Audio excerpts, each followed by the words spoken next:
좋은 아침입니다. 우리 찬양하시면서 아침 채플 함께 들으시도록 하겠습니다.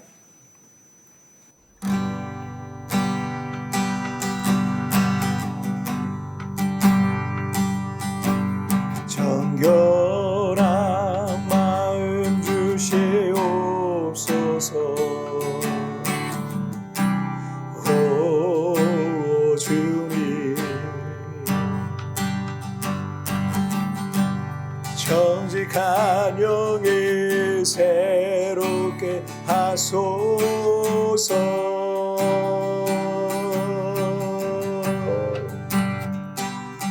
나를 주님 앞에서 멀리하지 마시고 주의 성령에 거두지 마옵소서.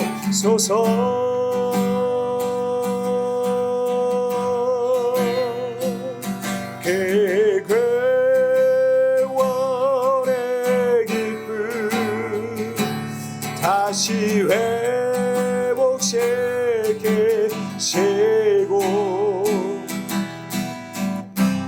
변치 않는 마 내 안에 주소서.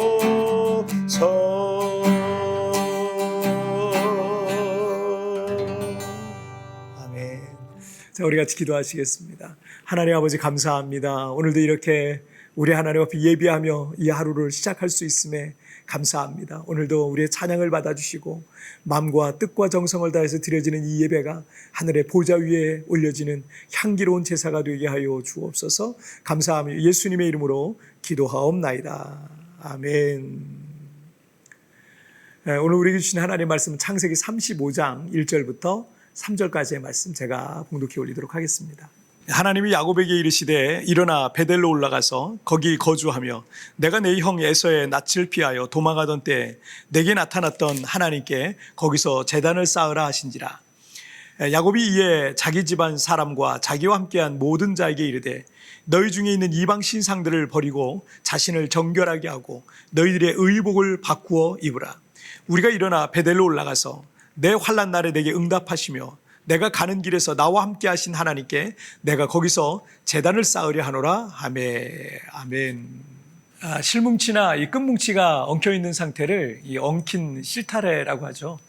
어떻게 풀어보려고 하는데 엉켜있는 정도가 너무 심해서 도저히 풀기 어려운 상태에 엉킨 실타래도 있습니다. 그렇게 이렇게 뒤죽박죽 복잡하게 꼬이고 엉켜있는 실타래를 풀려면 첫 번째로 해야 되는 게 실마리를부터 찾아야 된다는 거예요. 실마리라는 것은 실의 첫머리예요. 이 실마리를 찾지 않은 상태로 엉킨 실타래 여기저기를 당기다 보면 오히려 더 꼬이고 엉키게 되는 경우가 많습니다. 그래서 나중엔 포기하고 그냥 중간중간을 가위로 잘라서 실타래를 나중에는 뭐 쓸 수 없게 되기도 하죠. 아무리 꼬인 문제라 할지라도 실타래는 풀어야지 엉킨 실을 끊는 게 최선은 아닙니다. 엉킨 실타래에는 실마리라고 하는 그 최초의 원인이 있기 마련입니다. 그래서 그 실마리를 찾아서 하나씩 풀어가다 보면 굳이 가위로 실을 끊지 않아도 뭐 극단적인 상황까지 가지 않아도 그 어려운 문제가 풀려지는 희망이 보이죠. 우리 인생에도 엉킨 실타래와 같이 여러 가지 인생의 문제들이 엉켜서 또 답답하고 우리가 괴로운 시기를 보낼 때도 있습니다. 이런 상황에 있는 우리에게 주시는 두 가지 교훈이 있는데 오늘 본문을 통해서 우리 찾아보시도록 하겠습니다. 첫째는 예배를 회복하라. 야곱은 바단 아람에서 고향으로 돌아오는 길에 천사와의 그 야복강 씨름을 통해서 이스라엘, 하나님께 싸우신다라는 이름으로 개명이 됐어요. 그 이후에 야곱이 두려워하던 쌍둥이형 에서와의 대면이 평화로이 끝날 수가 있었습니다. 하나님께서 야곱의 대적과 싸우신다. 이스라엘이라는 의미와 같이 하나님께서 야곱을 보호해 주셨다라는 의미죠. 그 이후에 가나안 땅에 이 세겜이라는 성읍에 들어가게 됐는데 야곱의 유일한 딸이었던 디나가 시내 구경을 나갔다가 세겜의 추장에게 강간을 당하게 됩니다. 이에 디나의 오라비들이 야곱의 아들들이 이 복수를 하기 위해서 계략을 씁니다. 그리고 그 성을 기습해서 세겜족의 모든 남자를 죽이고 약탈하고 그들의 손에서 여동생 디나를 다시 데려오게 되는 그런 내용이 있어요. 야곱이 뒤늦게 이 아들들이 행한 이 끔찍한 만행을 알게 됩니다. 창세기 34장 30절을 보시면 야곱이 시므온과 레위에게 이르되 너희가 내게 화를 끼쳐 나로 하여금 이 땅의 주민 곧 가나안 족속과 브리스 족속에게 악취를 내게 하였도다. 나는 수가 적은즉 그들이 모여 나를 치고 나를 죽이리니 그러면 나와 내 집은 멸망하리라. 야곱은 아들들의 만행으로 인해서 가나안 연합 부족과의 전쟁을 염려했고 수가 적은 야곱의 집이 멸족하게 될 것이 두려웠던 거죠. 오늘 본문이 창세기 35장 1절을 보시면 하나님이 야곱에게 이르시되 일어나 베델로 올라가서 거기 거주하며 내가 내 형 에서의 낯을 피하여 도망하던 때 내게 나타났던 하나님께 거기서 제단을 쌓으라 하시니라. 그 위기의 때 하나님께서 야곱에게 두 가지를 말씀하셨습니다. 첫째, 베델로 올라가라. 그곳은 그가 형을 피해서 밧단 아람몬을 향해 도피하다가 오래전에 천사가 오르락내리락 하는 꿈을 꾸고 언약의 말씀을 받고 야곱이 그곳에 이름을 하나님의 집이란 뜻의 베델로 불렀고 그가 고향으로 돌아올 때 소유의 11조를 드리고 그곳에 제단을 쌓겠다는 서원까지 했던 곳이 바로 그 베델 뜻이 하나님의 집입니다. 자, 그리고 또 다른 말씀은 거기서 제단을 쌓으라고 하셨어요. 하나님께 한 약속, 서원을 지키라는 것이고 그 온 가족의 예배를 회복하라는 말씀인 겁니다. 예배를 회복하는 것은 하나님과의 관계를 회복하는 거예요. 2절 이하의 말씀을 보면 야곱과는 달리 온 집안 사람들이 우상을 숭배하고 있었던 걸 보게 됩니다.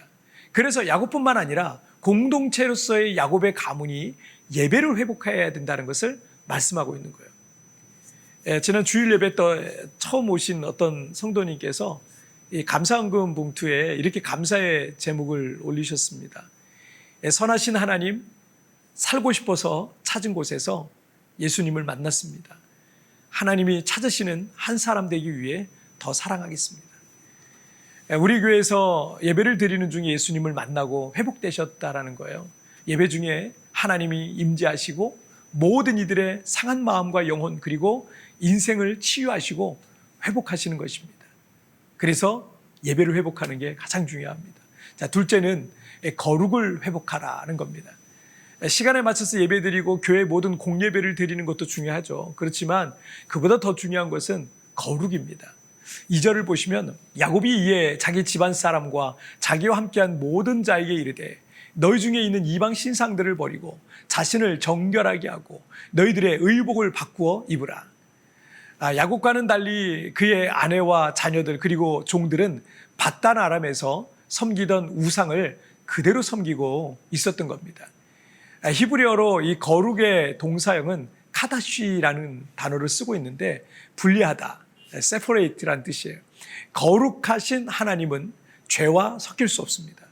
우리가 하나님과의 온전한 연합을 이루려면 우리 안에 있는 모든 죄와 더러움을 씻고 또 그것들과 분리되어야 거룩한 사람으로 거룩하신 하나님을 가까이 할 수 있는 거예요.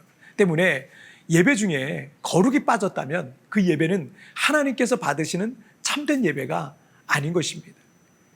다윗이 밧세바 사건 이후에 자신의 죄를 회개하며 기록한 시편 51편 16절과 17절을 보시면 주께서는 제사를 기뻐하지 아니하시나니 그렇지 아니하면 내가 드렸을 것이라.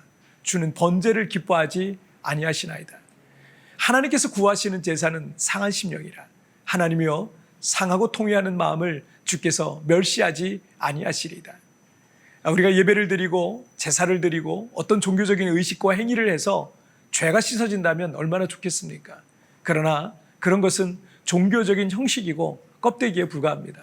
하나님은 상하고 통회하는 마음을 보시는 것입니다.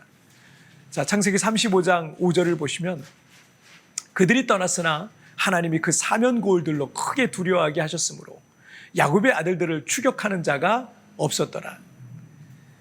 야곱이 이제 다 끝장났구나. 우리 집은 이제 끝났구나. 우리 가족은 전멸되겠구나 라고 두려워했었지만 하나님 말씀대로 모든 우상들을 땅에 묻어버리고 베델로 올라가서 예배의 제단을 쌓으려 하니까 하나님께서 싸우신다라는 뜻의 이스라엘이라는 이름과 같이 다시 한번 하나님께서 야곱과 그의 가족을 위해서 대신 싸우셔서 그들을 지켜주신 겁니다.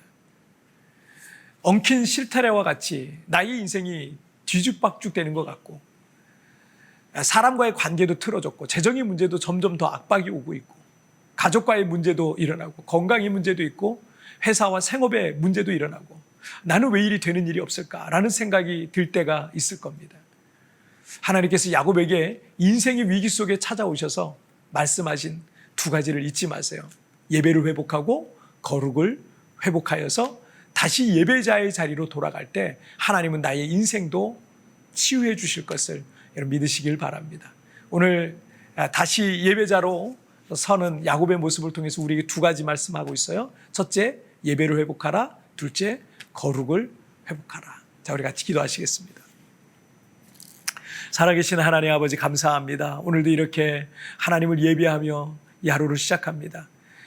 나의 삶 속에 하나님 앞에 참된 예배를 잃어버렸다면 참된 예배자의 자리로 다시 돌아올 수 있도록 하나님 도와주시고, 그냥 형식적인 예배 의식만 하는 게 아니라 내 안에 삶의 예배, 즉 거룩이 회복이 될 수 있도록 하나님 나를 붙잡아 주시고 도와주옵소서. 오늘도 나와 함께 하신 그 주님을 찬양합니다. 나와 동행하시고 오늘도 승리하게 해주실 것을 믿사오며 이 모든 말씀 우리 주님 예수님의 이름으로 기도하옵나이다. 아멘. 여러분 TVN에 나오는 오늘의 묵상 보시면서 개인적으로 묵상하시고요. 짧게라도 뜨겁게 기도하시면서 오늘 하루 주님과 동행하시길 바랍니다. 여러분 오늘도 승리하시고요. 내일 굿모닝 치프에서 뵙겠습니다. 하나님께서 야곱에게 인생의 위기 속에 찾아오셔서 말씀하신 두 가지를 잊지 마십시오. 예배를 회복하고 거룩을 회복하여 다시 예배자의 자리로 돌아갈 때 하나님은 나의 인생도 치유해 주실 것입니다. 나는 어떻게 예배와 거룩을 회복해 나가야 할까요?